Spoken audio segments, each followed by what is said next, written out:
সকালবেলা সূর্য যখন সদ্য জেগে ওঠা গ্রামের ওপর তার সোনালি আলো ছড়াচ্ছিল, রিনা আর আকাশ নিজেদের গ্রামের বাড়িতে এসে পৌঁছাল।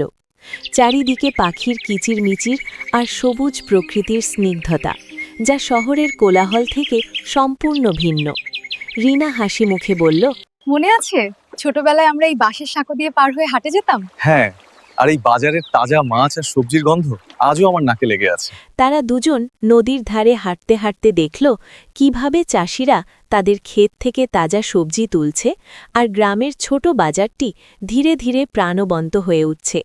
তাদের নতুন এই বাড়িটা গ্রামের ঠিক মাঝখানে, যেখানে একপাশে নদীর কলকল শব্দ আর অন্য পাশে বাজারের ব্যস্ততা। এখানে প্রকৃতি আর জীবনের ছন্দ যেন একাকার হয়ে গেছে। রিনা আর আকাশ জানত এই বাড়িটা শুধু ইট পাথরের নয়, এটা তাদের স্বপ্ন আর ভালোবাসার নতুন ঠিকানা, যেখানে তারা ফিরে পেয়েছে শিকড়ের টান আর এক নতুন জীবন শুরু করার অনুপ্রেরণা।